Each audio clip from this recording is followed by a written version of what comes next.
Hola, ¿qué tal? Bienvenidos a una nueva edición aquí en el Círculo en Justicia TV. Y hoy vamos a platicar de los derechos de los animales, de la protección que tienen, de cómo están funcionando o no nuestras instituciones, de si el marco legal que tenemos es el correcto. Pareciera que hay avances por algunos casos que vemos de pronto en las noticias, pero ¿qué tan son excepcionalidades o es la norma? De eso vamos a platicar con Aisha Calderón. Ella es abogada y activista por los derechos de los animales. ¿Qué tal, Aisha? Hola, ¿cómo estás? Gracias por estar acá. Gracias por recibirme. Gracias. Y también está con nosotros Arturo Berlanga Ramírez, también abogado y activista. ¿Qué tal, Arturo? Mario, muchísimas gracias por esta invitación y fascinado de estar en este Hombre, espacio. muchas gracias. Y bueno, vamos a entrar el tema. Y a ver, cuando hablamos de los derechos de los animales, me parece que es uno de los temas que quizá culturalmente, legalmente, hemos ido cambiando a lo largo de los años, ¿no? Que hoy tenemos quizá una noción mucho más completa y mucho más robusta de la que hasta hace poco teníamos. Pues yo te diría que sí y no, ¿no? Hemos ver. visto un avance en la legislación que creo que es importante. Por ejemplo, al día de hoy solo en 2 estados no está tipificado como delito el maltrato animal, que son Chiapas y Tlaxcala. Solo en esos lugares no está. Exacto, no está incluido en el Código Penal, ¿no? Al mismo tiempo, solo en Oaxaca no hay una ley administrativa de protección de derechos de los animales. Entonces, en legislación, pues sí ha habido un avance importante, porque ya está regulado pues, en todo el país, ¿no? Es un tema, perdón que te interrumpa, ¿es un tema que se legisla a nivel federal o como nos dices a nivel local o hay temas donde se mezclan? El tema de bienestar animal, maltrato, crueldad, es un tema de jurisdicción local. Lo que está regulado a nivel federal es el aprovechamiento y el manejo de vida silvestre. Entonces, el enfoque que se le da está más relacionado con un tema medioambiental y tal vez ahorita podemos profundizar sobre eso y no tanto sobre las condiciones en las que están los animales, ¿no? Entonces, creo que ahí hay un vacío y no hay no se encuentra la política ambiental con la política de derecho de los animales. Entonces, en temas de bienestar animal, esto se regula a nivel local, no está expresamente en la Constitución, sino que es así como una facultad residual de los estados, y esto ya fue confirmado por la Corte en una sentencia en la que hizo una interpretación de este tema en relación con una demanda de amparo interpuesta por un grupo de galleros, ¿no? Entonces, no está expreso en la Constitución, pero bueno, es así por cómo funciona nuestro ordenamiento. Entonces, en materia legal yo diría que hay un gran avance, sin embargo, me parece que no empata con un tema de educación y con un tema cultural, porque seguimos viendo a los animales como objetos que podemos aprovechar o que están sujetos a lo que nosotros decidamos, ¿no? Incluso a veces para diversión, y tan es así que seguimos teniendo espectáculos en donde se maltrata a los animales y los grupos que los promueven argumentan que son eventos culturales. Entonces creo que ahí tenemos una disociación entre lo que dice la ley y lo que vivimos en la realidad. A ver, Arturo, tu primera aproximación al tema. Totalmente de acuerdo con lo que dice Aisha, totalmente. Y creo que además en el sistema jurídico, a ver, tenemos que tener una consideración que es muy reciente este tema realmente, ¿no? ¿Cuándo se empieza a regular? A ver, en el tema de las primeras leyes de protección animal, datan como leyes del 1636 en Irlanda, ¿no? Y después de ahí pasaron a los pocos años a las colonias inglesas. Entonces no es un movimiento como ahora muchos quieren criticar, que es un movimiento de centennials, woke, nada, ¿no? Incluso desde el Corpus Juris Civilis de Justiniano ya se tenían consideraciones, ¿no? Entonces este tema de los derechos de los animales, el otorgarles una protección jurídica, ya está desde hace mucho, ¿no? En México realmente es relativamente reciente que empezó, podríamos decir que en este siglo, ¿no? Que empezaron las leyes de protección, como menciona Aisha, de protección animal en los estados, ¿no? Tipificar el delito de maltrato animal. Sin embargo, ha sido un marco normativo de protección, sí, más no de reconocimiento como sujetos de derecho, ¿no? Y yo creo que ahí es donde estamos atrasados. A ver, ¿y cuál sería la ¿no? diferencia ahí? Hoy tenemos que en los códigos civiles, digamos que el derecho civil, que es la estructura de un sistema jurídico... ¿Qué es donde se insertan estas? No, en los códigos civiles siguen considerando a los animales como cosas, como bienes muebles, ¿no? Tal cual. Entonces no hay un reconocimiento de los animales como sujetos de derecho en esta parte. Entonces hemos avanzado en el tema jurídico de sí vamos a protegerlo, y esta protección jurídica ha sido mucho por el tema de la creencia de ciertas especies. Ujú. Vamos a proteger porque la gente, al final de cuentas, el derecho va avanzando conforme va también las necesidades y reclamos sociales. De acuerdo. Entonces, ante el reclamo social de maltrataron a un perro, lo mataron, delito, cárcel al maltratador, el legislador va avanzando en eso, entonces sanciona. Sin embargo, en todos estos ordenamientos jurídicos encontramos excepciones muy contradictorias, ¿no? Por ejemplo, en prácticamente todas las leyes que mencionó mi compañera, se exceptúan las corridas de toros, ¿no? Entonces, protejo a unos, pero a otros no los O sea, protejo. está explícito como una excepción. Claro, como una excepción, prácticamente en todas las leyes de protección animal de los estados. Entonces, vamos a proteger a unos, pero a otros no los protejo. Y en esos casos el argumento es por temas culturales. En el caso de las corridas de toros, se han basado precisamente en ese, de las tradiciones, la cultura, esas excepciones que ahora estamos viendo, seguramente lo comentaremos más adelante, que ya hay criterios, ya la Corte ya se ha pronunciado, ya ha habido sentencias, pero se atiende a eso, ¿no? Y luego tenemos también que en el tema de fauna silvestre, pues en la Ley General de Vida Silvestre hablamos de pues, mamíferos, aves, pero la fauna marina no se encuentra regulada ni protegida en la Ley General de Vida Silvestre. La fauna marina se encuentra en la Ley de Pesca. Entonces, seguimos con estos temas de cosificación, lo que nosotros los activistas llamamos especismo, ¿no? Okay. Se sigue todavía que muy dependiendo marcado. la especie se aplica un Se criterio. aplica y que no tienen ese reconocimiento. Ya en muchos otros países ya se está avanzando a la descosificación de los animales en materia civil.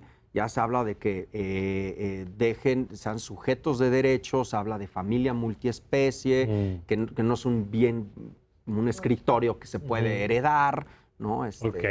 A ver, entonces vamos entendiendo esto de qué abarca y qué no abarca hoy la parte en México y luego vamos a revisar, por supuesto, la aplicación, porque lo platicábamos antes de empezar el programa, que en México somos expertos de pronto en tener leyes que no se cumplen, ¿no? Ya lo sabemos, no estoy diciendo nada nuevo aquí, pero vamos a ver a quién le toca y qué presupuestos se asignan y qué se está haciendo en materia de temas culturales, como decía Aisha, todo eso lo vamos a ir desarrollando. Pero para cerrar esta primera parte, ¿qué establece entonces el marco legal actual? ¿Qué protege, siguiendo con esto que decía Arturo, qué es lo que sí protege y qué es lo que deja fuera nuestro marco legal actual? Me parece que a nivel federal hay una protección de la vida silvestre desde un punto de vista de su aprovechamiento y de conservación del medio ambiente. Creo que Arturo toca un punto importante cuando habla, por ejemplo, de la ley de pesca. En general, el enfoque que se da hacia los animales a nivel federal es como si fueran un recurso natural, ¿no? Entonces, se regula su aprovechamiento sustentable, es decir, para que podamos prolongar su aprovechamiento, en teoría, lo más posible, ¿no? Se regula, por ejemplo, la caza, la pesca, especies amenazadas, pero de nuevo, no es desde un enfoque de si el animal como individuo está en buenas condiciones. Y tan es así que uno de los mecanismos que a nivel federal se manejan para la conservación son supuestamente los zoológicos. Entonces, la idea de un zoológico es que sea un medio de conservación, un medio para educación, pero se vuelve realmente un cautiverio perpetuo en donde los animales en general no están en las condiciones en las que deberían de estar, ¿no? Hay casos de excepción, es cierto, pero no es la regla. Entonces, a nivel federal yo diría que el enfoque de la regulación es desde un punto de vista de protección del medio ambiente y de aprovechamiento de recursos naturales. Y a nivel estatal... Entonces, ahí evidentemente no hay un enfoque, como decían, de derechos. O sea, no se habla de derechos de esos animales, sino de protección en términos, como dices, de aprovechamiento. En donde sí se contempla desde una perspectiva de derechos. O sea, siguiendo con esto que explicaba Arturo, ¿a qué especies, no sé si lo estoy diciendo bien, se les reconoce entonces derechos? Yo te diría que a ninguna. En la Ciudad de México tenemos un concepto abstracto en la nueva constitución de la ciudad en donde se les reconoce como seres sintientes, pero no me parece que haya sido reflejado correctamente en la Ley de Protección de los Animales, que es la ley administrativa que regula esta disposición constitucional, ¿no? Y Arturo, no sé si tú lo ves diferente, pero me parece que al final nos quedamos cortos, incluso en la Ciudad de México, que es donde desde un punto de vista tal vez teórico vamos más avanzados, nos quedamos cortos en cómo está regulado, nos quedamos cortos en las penas y bueno, en la implementación ni se diga, ¿no? Que de esa ya platicaremos un poquito más adelante. A ver, déjame regresar a esto. El tema de entonces los derechos como tales, de qué especies en todo caso está contemplado y qué dicen las leyes al respecto. Aisha tocó un tema importantísimo, el caso de la Ciudad de México, ¿no? A ver. Porque la Ciudad de México es la única entidad que en la Constitución, su Constitución local, tiene un reconocimiento que, ojo, es muy diferente el reconocimiento de la sintiencia de los animales como sujetos de derecho, ¿no? O sea, son dos cosas distintas. Sí, porque uno le está reconociendo a los animales como seres sintientes. De acuerdo. Y ese reconocerles a los animales como seres sintientes es que sufren, sienten dolor, o sea, igual que nosotros. ¿Y eso jurídicamente tiene alguna implicación? Y eso jurídicamente entonces empuja a que el reconocimiento que son animales que sienten y sufren dolor, etcétera, etcétera, entonces hay que protegerlos, ¿no? Hay que evitarles ese sufrimiento, ¿no? Sin embargo, es un tanto esquizofrénico lo que sucede en la Ciudad de México, porque pues, sabemos que el marco normativo nos enseñan a nosotros en la carrera de Derecho al entrar pues, la pirámide de Kelsen, ¿no? Cualquier estudiante de primer semestre le enseñan que la Constitución es la norma suprema y después se vienen las leyes federales, estatales, reglamentos, ¿no? Y te enseñan que ninguna norma inferior puede contravenir disposiciones de una norma superior, ¿no? Entonces nosotros tenemos coincido con Aisha, yo le llamo un romanticismo jurídico que tenemos en la Constitución. Es un poema, es hermoso si lo leemos, ¿no? Cada y todos los indios tienen el deber ético y la obligación legal de respetar a los animales. Es una poesía jurídica, ¿no? Pero tenemos después en la ley de protección animal un ordenamiento inferior donde exceptúa a los toros, por ejemplo, ¿no? Okay. Y después tenemos un reglamento, y después todavía lo que hablaremos de la implementación, una ley que tuvo muchísimas reformas, ¿no? A lo largo del 18, pero el reglamento de la ley no se ha reformado desde hace como 15 años, ¿no? Entonces, tenemos situaciones que como un reglamento taurino puede contravenir, reglamento administrativo, ¿no? Ni es ley. Puede contravenir disposiciones de la Constitución de la Ciudad de México. Entonces, ahí es donde encontramos sí esta esquizofrenia. Lo encontramos en las leyes de los estados o un caso, ¿no? En materia penal, ¿no? En el estado de Querétaro. Hay 9 códigos penales del país, Querétaro es uno de ellos. 9 códigos penales. Exceptúan como delito de maltrato animal las corridas de toros. Que Querétaro es uno de esos. Querétaro es uno de esos, ¿no? Que por cierto es interesante porque esa excepción que hacen en el Código Penal de Querétaro a las corridas de toros fue fundada y motivada por la declaratoria que hacen de patrimonio cultural en el Estado. Entonces, en el momento en que hacen ese reconocimiento, luego lo incorporan. Entonces, lo incorporan al Código Penal. Ahora, déjame regresar nada más, Arturo, a esto que explicabas de... entiendo que una cosa es la obligación que podemos tener los ciudadanos de no maltratar y otra cosa el derecho del animal. O sea, son dos aproximaciones, una es sobre la persona y otra sobre el animal. ¿Cómo está regulado, por ejemplo, en la Ciudad de México eso? Es la aproximación desde la persona que comete y cuando comete a alguien alguna forma de maltrato, y ahorita nos dirán, ya nos dijeron la excepcionalidad de los toros, pero ¿qué más abarca o qué especifica? Porque ¿qué son perros, gatos? Porque eso, cuando platicaba con alguien de este programa, me decía, no, es que los animales domésticos sí hay una mayor comprensión, ¿no? Tú hoy ves a alguien que maltrata en un video, en una red social, un perro, un gato, y es automática la reacción que se provoca, ¿no? Pero la discusión, por ejemplo, sobre las condiciones en los rastros en los que se encuentran los animales no genera la misma discusión, la misma conversación. Entonces, lo que yo quisiera entender es si el marco legal abarca todo ese espectro de animales o qué sí o qué no. Es buenísima pregunta. Hablando el ejemplo, dices, los perros y los gatos causan una molestia en las redes sociales, hay que protegerlos, ¿no? Y es un delito y se tipifica el maltrato animal, entonces, o lo que pasó ahora en Querétaro, de verdad es de celebrarse, la sentencia que se le dictó por la muerte. Que es una persona que envenena a 2 perros. A 2 perros, ¿no? Envenenaron a 2 perros, lo acusan lo procesan por en esta ley. Animal. Exacto, y lo sentencian. Pero ¿qué pasa? Y todos nos impactamos. Y lo sentencian además, digo, no sé si ya salió los años, pero creo que puede ser una pena de cárcel de varios años, Sí, ¿no? exacto, ¿no? No hay un estándar, no están estandarizadas las penalidades en los estados. Tenemos, por ejemplo, Aguascalientes y Sinaloa son los estados con las sanciones más bajas, hasta 1 año de prisión. Y hay otros, por ejemplo, el Estado de México, la Ciudad de México, Querétaro, que tiene sanciones muy altas, ¿no? Entonces no hay un estándar no está estandarizado el tema de las sanciones. Pero vemos, regresando a tu pregunta, se vuelca un camión que trasladaba unos cerditos al matadero, ¿no? Y entonces uno diría, bueno, ni siquiera se cubre mucho en la prensa ni en las redes sociales, porque entonces ahí viene el punto de unos sí, otros no, ¿no? Son cerdos, ¿no? Para eso están. Sin embargo, en esos, entonces se ha decidido hablar de bienestar animal, ¿no? No tanto la producción, bienestar. Hay que tenerlos en buenas condiciones, ¿no? Hay que garantizarles agua, que no se estresen. Y entonces hay una serie de normas oficiales mexicanas, en ese caso para la matanza, etcétera. Pero sigue habiendo esa constante diferencia entre a estos sí los protejo, en estos si lo matan, es un delito, pero a estos, bueno, los van a matar, pero que no los maten agresivo, ¿no? Que no los maten feo. Entonces, vamos a hablar mejor de bienestar animal, ¿no? Entonces, ahí nos perdemos ya en los conceptos que pueden ser muy amplios y que no terminen teniendo un reconocimiento como de sujetos de derechos los animales. ¿Tú ves lo mismo, digamos, en el marco y en los marcos legales locales? Sí, no, coincido. O sea, y de nuevo, es la diferencia entre el nivel federal y lo que es facultad de los estados.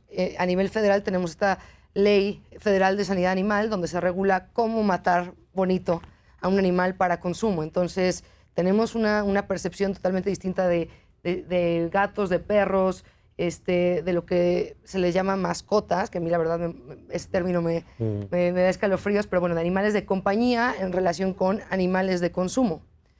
Y bueno, también la problemática de que en ciertos estados, como mencionaba ahorita Arturo, las penas son muy bajas. En Querétaro, este caso que acaba de suceder sobre Atos y Tango es emblemático porque... Eran los perros estos, ¿no? Sí, los perros envenenados.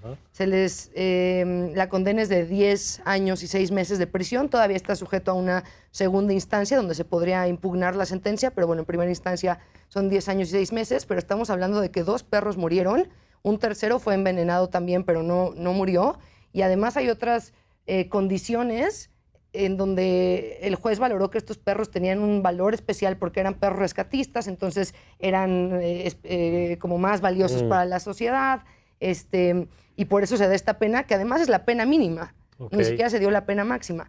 Entonces, pues sí, el hecho de que no haya penas también ejemplares, pues genera que el que esto esté tipificado como delito no cumple su función, que es de desincentivar la conducta. Ok. Bueno, vamos a hacer una pausa y ahora que regresemos vamos a platicar esto que Aisha y Arturo han puesto sobre la mesa de cómo se implementa esto. Y entonces, bueno, vamos a entrar a ese mundo complejo de si son temas municipales, si son temas estatales, si es un mecanismo que funciona bajo denuncia, qué papel juegan, si hay instancias preventivas o solamente de corrección cuando hay denuncias explícitas. Todo esto, si les parece, lo platicamos regresando de la pausa.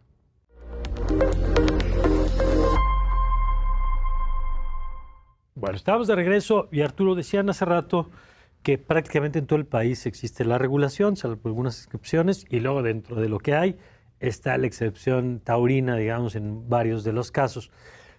Pero esto que está regulado, ¿cómo se pone en práctica? Porque ya sabemos que en política pública, si lo que no lleva presupuesto, pues a veces, como encantó el término de poesía, ¿cómo decías?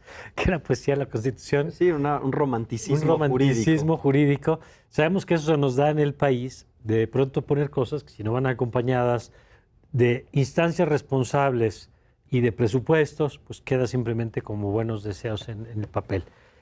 ¿Qué ha pasado en este caso? Por ejemplo, un tema, la capacitación. Hoy tenemos, como bien decía Aisha, ¿no?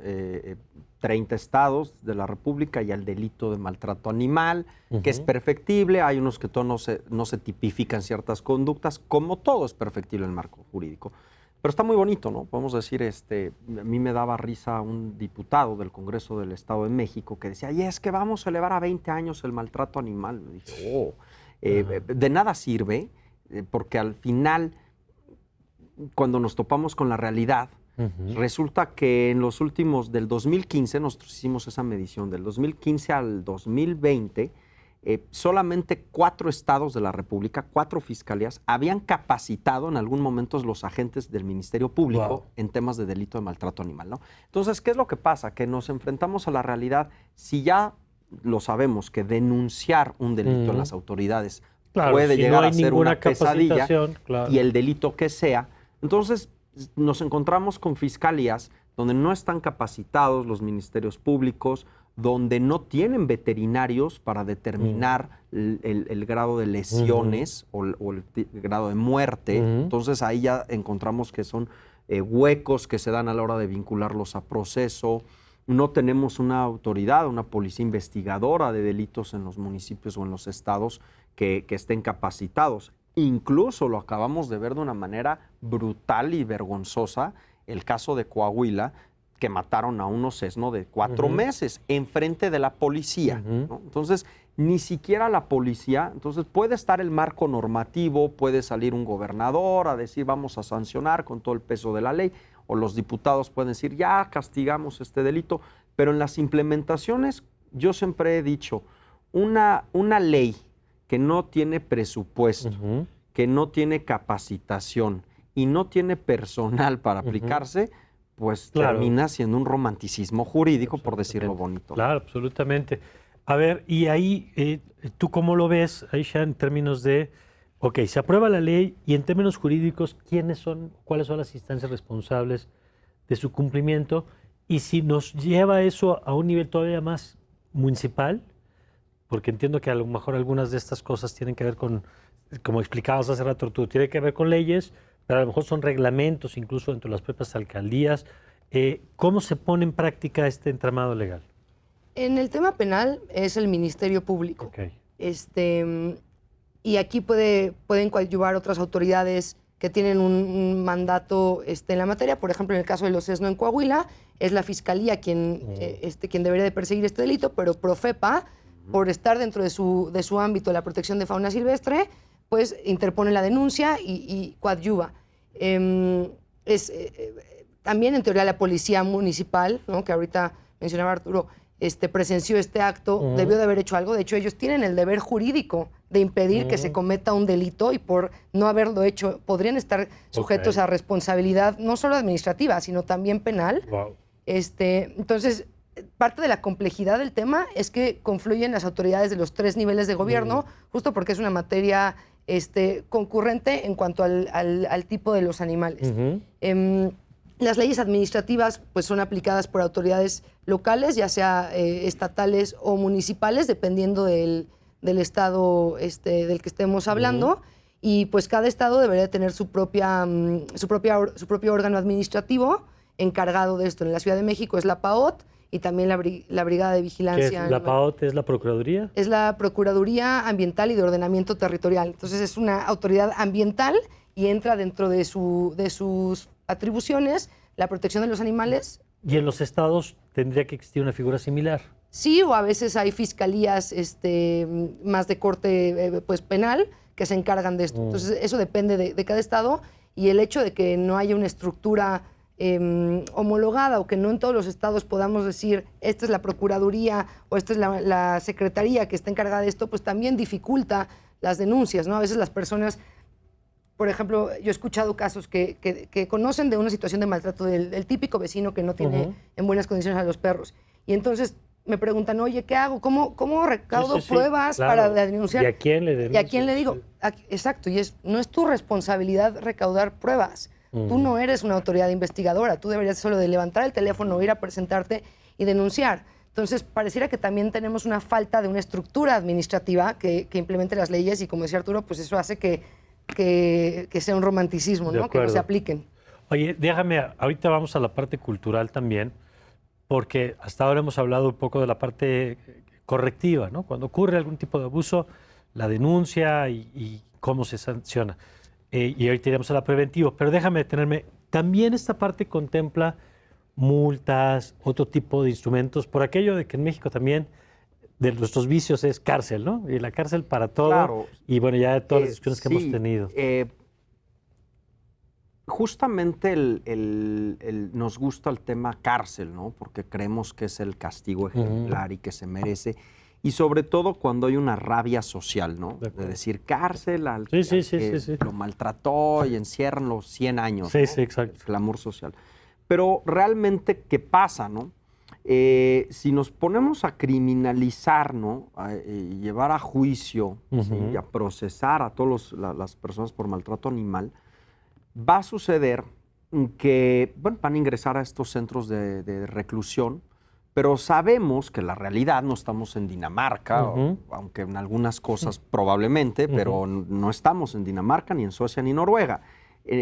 Las personas que ingresan a estos centros de reclusión terminan con mayor violencia, ¿no? Yo siempre lo he dicho y abiertamente, entras por un delito menor y sales con una maestría en secuestro y un doctorado en extorsión. Esa es la realidad que tenemos y no podemos tapar la realidad. Entonces, para eso están las sanciones administrativas, ¿no? Las multas, y que sean más eficaces, porque también es saturar, imaginemos que saturáramos a todo el Poder Judicial, a todos los jueces, con todas estas carpetas de investigación. Pero tampoco las sanciones administrativas se aplican, ¿no? Porque ahí hay también unos vacíos. Hay estados, por ejemplo, que Guanajuato es uno de ellos, que a nivel autoridad del estado se desentiende por completo del tema animal. Y en su ley dice, a mí yo no me interesa nada, son los municipios. Y si tienen reglamento, no lo que sea. Es bronca de ellos. Es bronca de ellos, ¿no?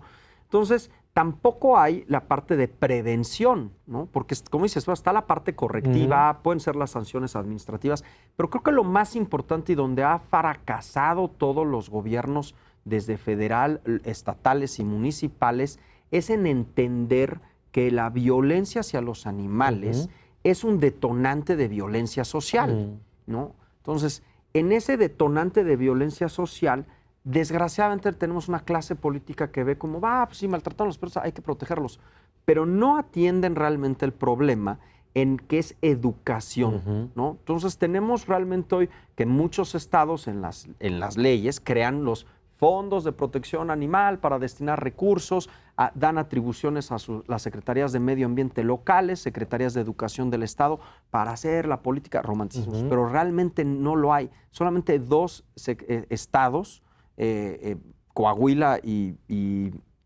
Sonora, han aplicado en sus colegios temas de educación, como políticas públicas, ¿no? Entonces, cuando tenemos el caso, que lo puedo comentar rapidísimo, el caso de Chihuahua, que fue en el 2014, unos niños, y tiene correlación con lo que mencioné de la violencia, unos niños en un municipio jugaban a que eran sicarios del cártel de Juárez. Tenían niños, eran de 11, 12 años. Bueno, empezaron a matar perros y los decapitaban. No pasó nada, porque son niños y eran perros, ¿no? Entonces, bueno, evidentemente no va a haber una sanción penal a estos menores, pero tampoco hubo una intervención del Estado ante este fenómeno. ¿Qué fue lo que pasó por dejar pasar esto? Que a los pocos meses secuestran a un vecino de ellos, un niño de 9 años, y lo matan, ¿no? Y aparece el niño en una barranca. Entonces, tenemos estos casos de la violencia que no terminan en las autoridades, o no es que terminen, creo que ni siquiera lo ven, no sé si Aisha esté de acuerdo. Lo que en otros países como Estados Unidos, como en Europa, que el propio FBI tiene perfiles criminales, cuando ven una persona que maltrata un animal, automáticamente es una conducta foco rojo, entonces vamos a prevenir. Aquí ni lo ven. A ver, y qué bueno que lo pone Arturo ahí, porque yo quisiera preguntarte, ¿cómo estamos comparado con otros países? Y no en el ánimo de hacer este asunto de qué mal estamos, sino de qué podríamos estar aprendiendo o qué buenas prácticas existen en otros lugares de las que deberíamos replicar cosas acá. Pues, mira, la verdad no soy experta en legislación de otros países. No quisiera hablar de algo que no conozco, pero sé, por ejemplo, casos como en Reino Unido, donde en los rastros se tiene que contar con un circuito cerrado de televisión para pues, verificar que las condiciones en las que están los animales sean acordes con la legislación, ¿no? Esto ya también se está buscando implementar en España y es algo que pues idealmente se debería de implementar aquí, en cualquier lugar en donde hay rastros. Tenemos casos en Estados Unidos donde se está litigando, regresando al tema que hablábamos ahorita de si los animales son o no sujetos de derechos. En Estados Unidos tenemos ahorita un caso en el que se estaba buscando que se le reconociera personalidad jurídica a un, si no me equivoco, era un elefante en un zoológico. Y lo que se estaba buscando a través de esto era que se reconociera que ese animal estaba siendo mantenido ahí en contra de su voluntad, con el objeto de después moverlo a un santuario.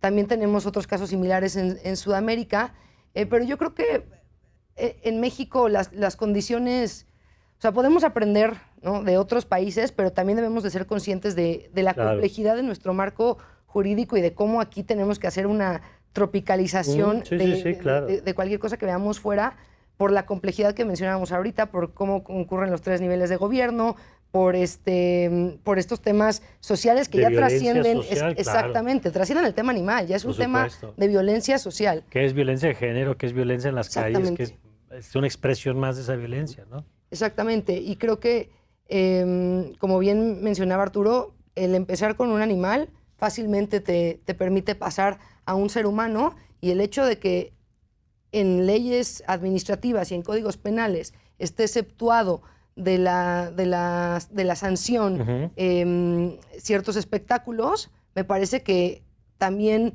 genera este tipo de situaciones. El hecho de decir, bueno, la tauromaquia, la charrería, los gallos son expresiones culturales, me parece que es lo mismo, ¿no? Es decir, el maltrato animal está justificado en ciertas situaciones, es normal, y entonces ya es más difícil que para otro tipo de animales se tenga esta cultura o esta conciencia de que el maltrato está mal, ¿no? Ya. A ver, y en ese sentido, Arturo, ¿tú cómo ves el tema cultural en México? ¿Cómo se ha movido? ¿Quién ha movido que yo tengo la impresión que es un tema, primero, global, ¿no? Porque esta conversación no se tiene solamente en el país. Ya decía ahorita Aisha los ejemplos de otros países donde también se discute y se litiga, y hay grupos de activistas utilizando sus diferentes marcos legales. Pero ¿cómo ve esta parte cultural? ¿Cómo se ha movido la agenda, la brújula, digamos, de la conversación? Me preguntaban la otra vez en un conservatorio que realizaron un foro sobre violencia animal en España. Me preguntaban cuál era el reto más complicado que veía yo en México, ¿no? Y para mí creo que el reto más complicado que tenemos los animalistas, las organizaciones, los activistas independientes, es que estamos en una fase de un país que está normalizado y anestesiado ya por la violencia, ¿no? Okay. Entonces creo que es ese es nuestro reto muy complicado, ¿no? Cuando ya la sociedad parece adormecida, acostumbrada en esta espiral de violencia que llevamos atrapados años y que no le vemos salida, y que cada vez estamos viendo más casos, sí hay una correlación. Sí, me explicaba Jimena Ovieta del Muro, que es una asociación civil que tienen un registro muy puntual de estos casos. Hablaba yo con ella y me decía que en efecto sí estamos presenciando hoy que los actos de crueldad animal en los últimos años cada vez están siendo más violentos, ¿no?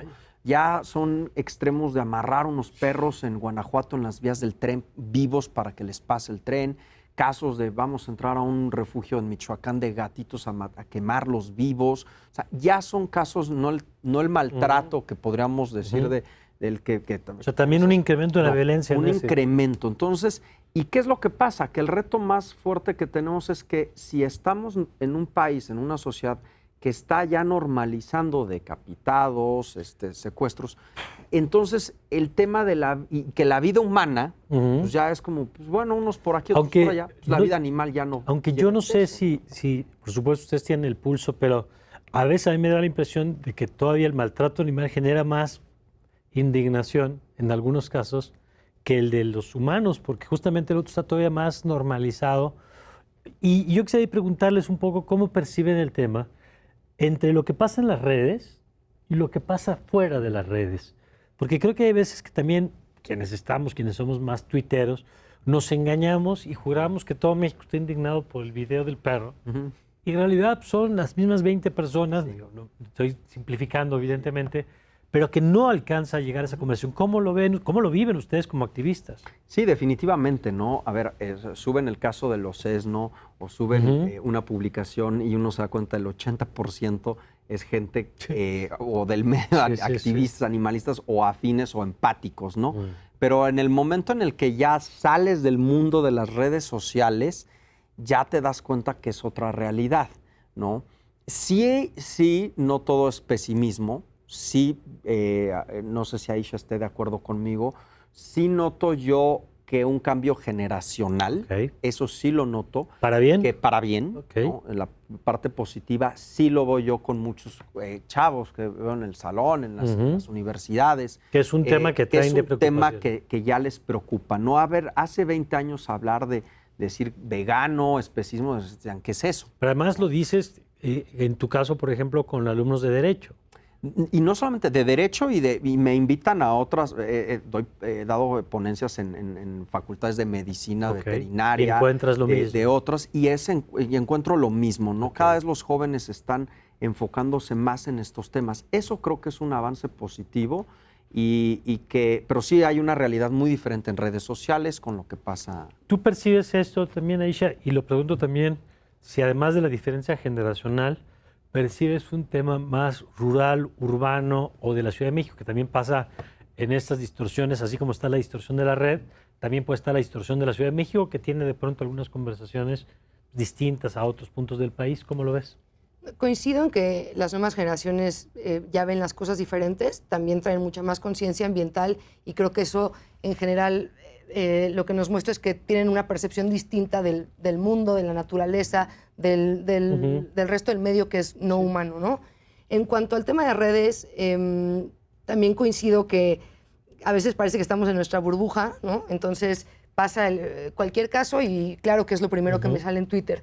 No sé si eso es por el hecho de que hay una diferencia entre el medio rural y el medio urbano, pero también, pero algo que creo que sí influye es todo este tema de la segmentación y los algoritmos, cómo funcionan las redes sociales, de manera que lo que a mí me aparece en mi feed son temas que a mí me interesan, claro. ¿no? Sí.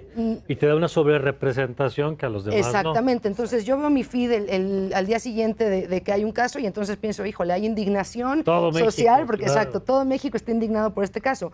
Y a otra persona que tal vez no le interesa el tema, no le sale absolutamente nada. Entonces las redes sociales creo que son benéficas por un lado, pero también pueden tener un impacto negativo. Son benéficas en el sentido de que hay más facilidad para difundir, pero tienen un lado negativo que efectivamente son los sesgos. Solo las personas que están en que tienen esos intereses o que están en ese medio acaban viendo ese tipo de noticias y al final también lo que eso genera es polarización.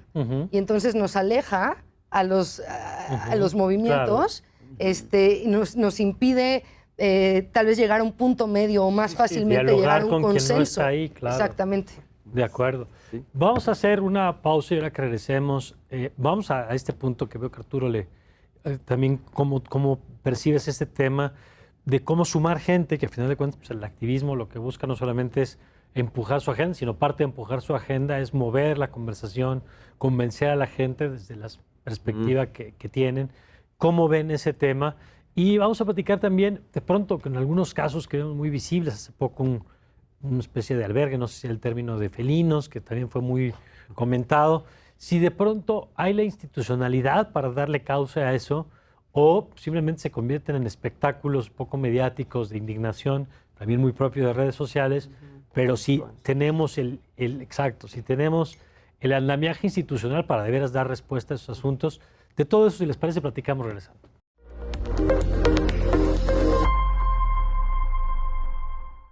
Estamos de vuelta y platicábamos ahorita, Arturo, antes de irnos a la pausa, de casos de pronto muy sonoros que están en todos lados, esto que decía Aisha de las redes, de los medios, y este caso de insisto, no sé si era un albergue o qué, que tenía ahí tigres. A ver, ¿qué pasa en ese tipo de casos? Y una vez que se denuncia, se investiga, no se investiga, ¿y qué pasa después con los animales? Porque hay veces que a lo mejor la gente nos enteramos de una parte, pero no de la historia completa. Exacto. A ver, creo que nos hemos quedado precisamente en las redes sociales, en los medios, con una pequeña parte de lo que es realmente el caso, ¿sí? lo que a lo mejor un determinado influencer puede mostrar y creer que esa ya es la verdad absoluta de todo lo que ha sucedido, ¿no? Y para mí, lo he dicho en otras entrevistas, a ver, el caso de este lugar, Black Jaguar, White Tiger, es efecto, ¿sí? Es efecto de dos cosas muy simples.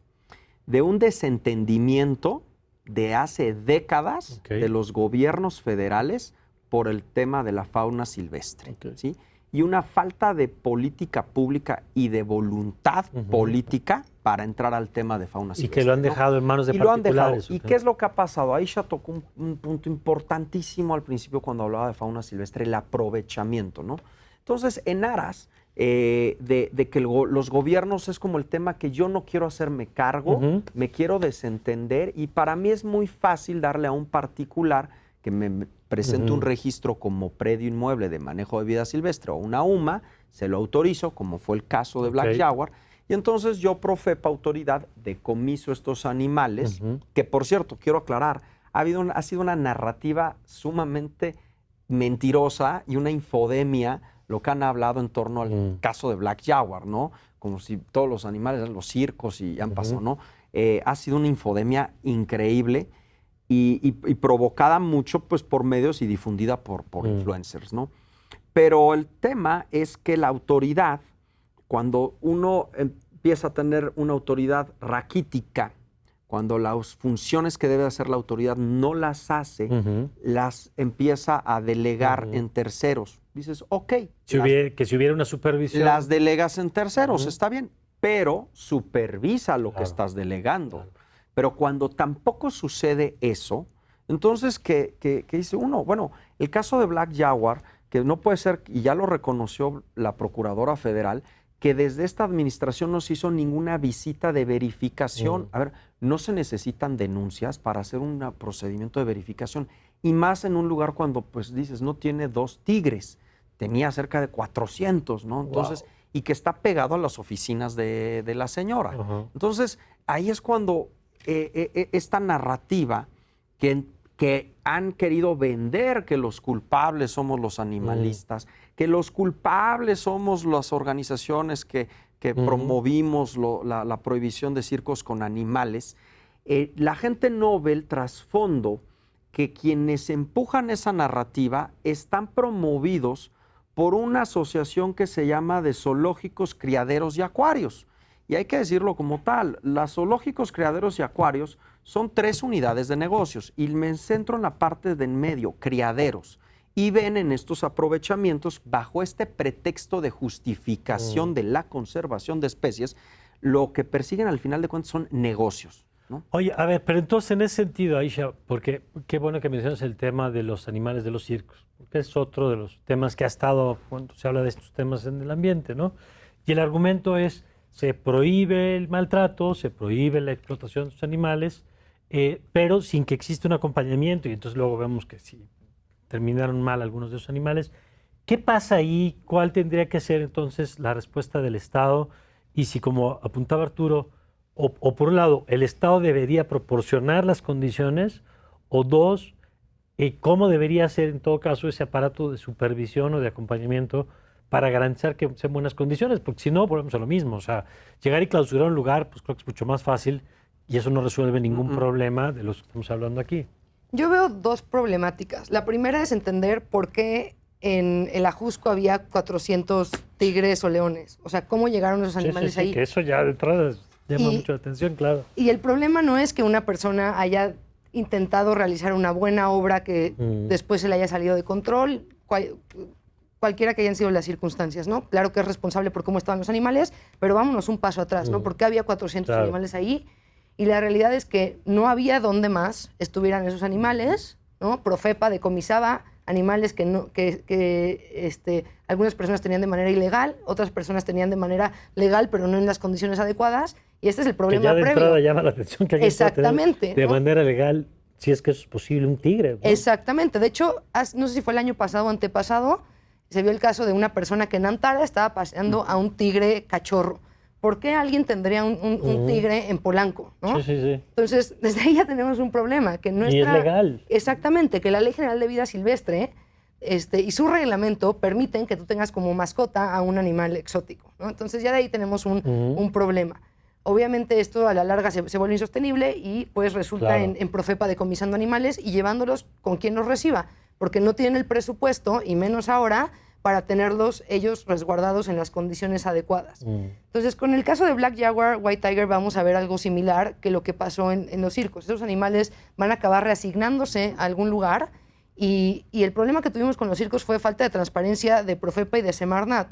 Esos animales fueron en algunos casos decomisados, en otros casos los propietarios, porque realmente, o sea, son propiedad de ellos, son bienes muebles, como mencionaba Arturo, tenían que hacerse responsables de esos animales y lo que no hay es transparencia, ¿no? de qué pasó después, pero es una falta de nuevo de la autoridad de dar seguimiento, de la verificación y de que hay una legislación robusta para este tipo de casos, ¿no? Entonces creo que el problema viene de más atrás y también deberíamos de enfocarnos en empezar a restringir la tenencia de animales.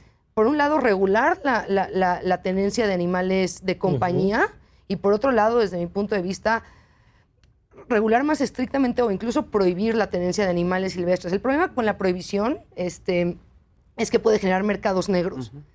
Pero creo que ahorita estamos viendo que el enfoque que se ha tomado es un enfoque de regulación que no ha sido efectivo. Entonces, tal vez es momento de replantearnos y ver si deberíamos de prohibir absolutamente, por un lado, y por el otro, pues que se ejecuten las leyes, ¿no? Que se hagan valer. Y si alguien tiene un animal silvestre, pues que se supervise correctamente.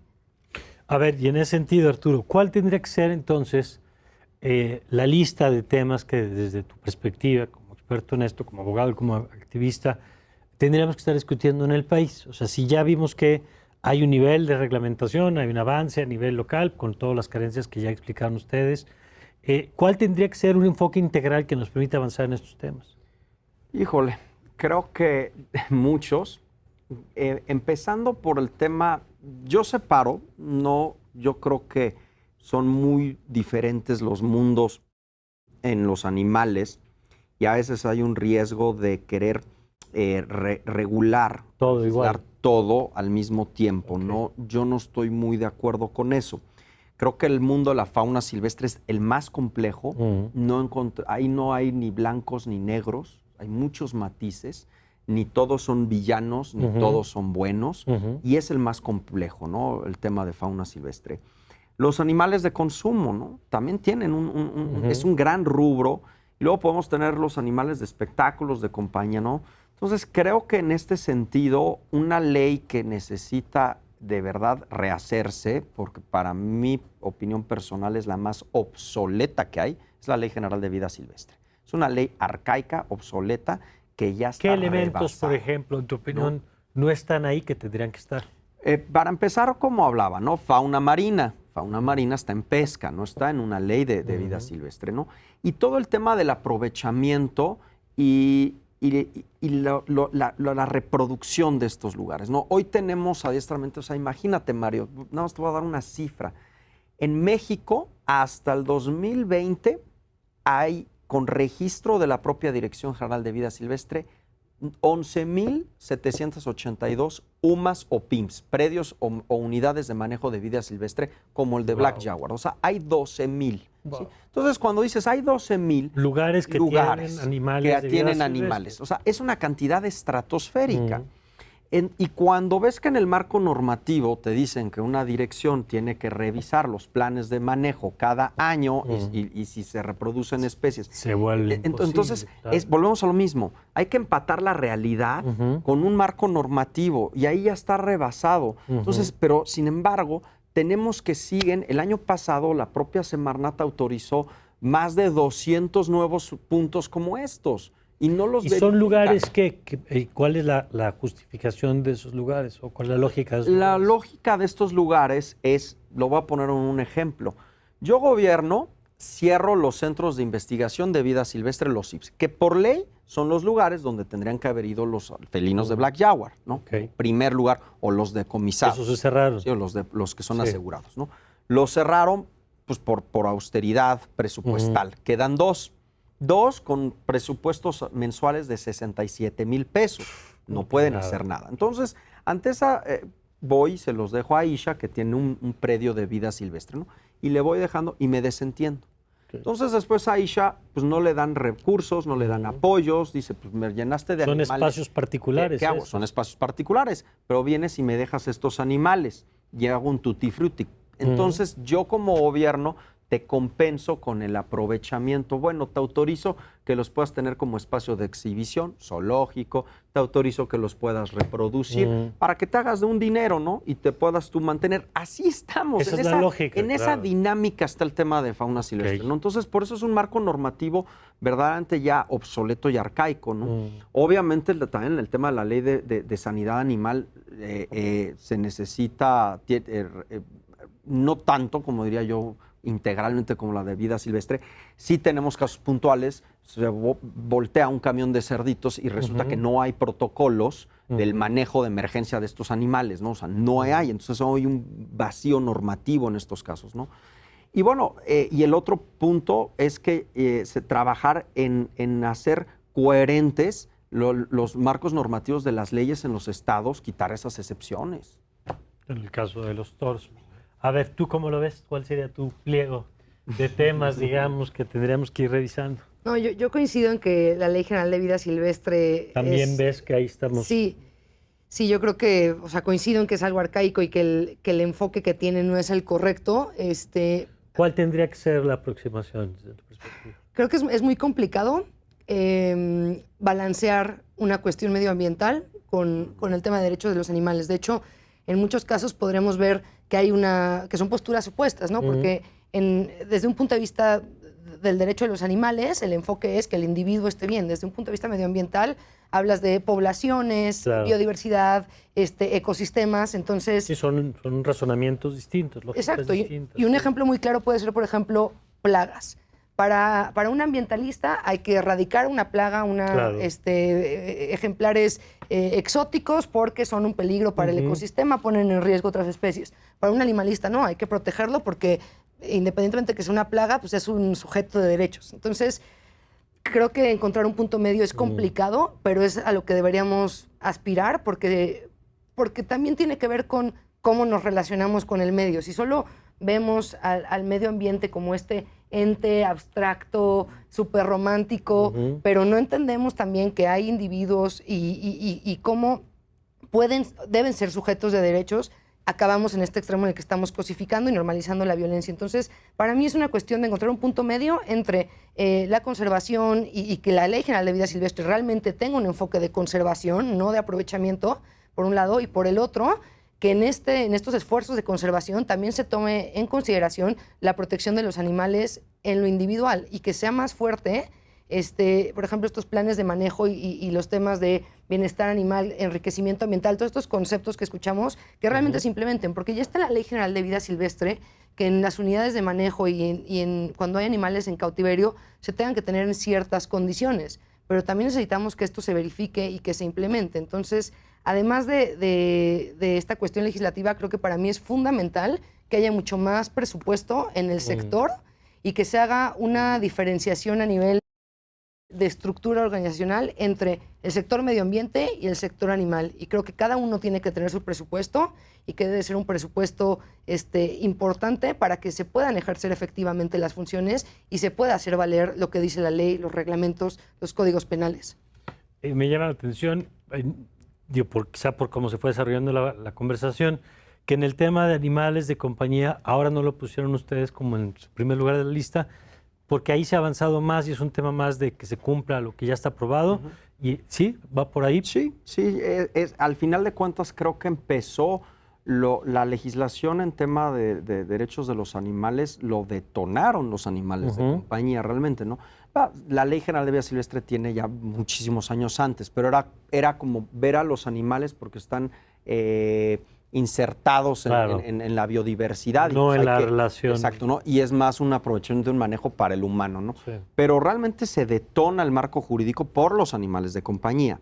Y de ahí es donde se ha ido avanzando. Entonces, creo que en esa parte, como todo, es perfectible los marcos normativos, pero creo que ahora hay otros más urgentes. Pues bueno, pues interesante, porque aquí nuestros invitados nos han permitido ver todos los aspectos, muchas de las aristas que tiene este tema de los derechos de los animales, cómo hay temas donde se oponen las lógicas, ¿no? Ya nos decían, algunos argumentarán los temas culturales, con los planteamientos que aquí ya han planteado tanto Arturo como Aisha, en otros tiene que ver con lógicas económicas, que, como el tema del aprovechamiento, pero creo que hemos entendido la complejidad que tienen estos temas, en dónde estamos parados hoy, y bueno, pues seguiremos platicando naturalmente de estos asuntos. Aisha, muchas gracias. Muchas gracias, Mario. Gracias, Arturo. Mario, un placer. Gracias a los dos.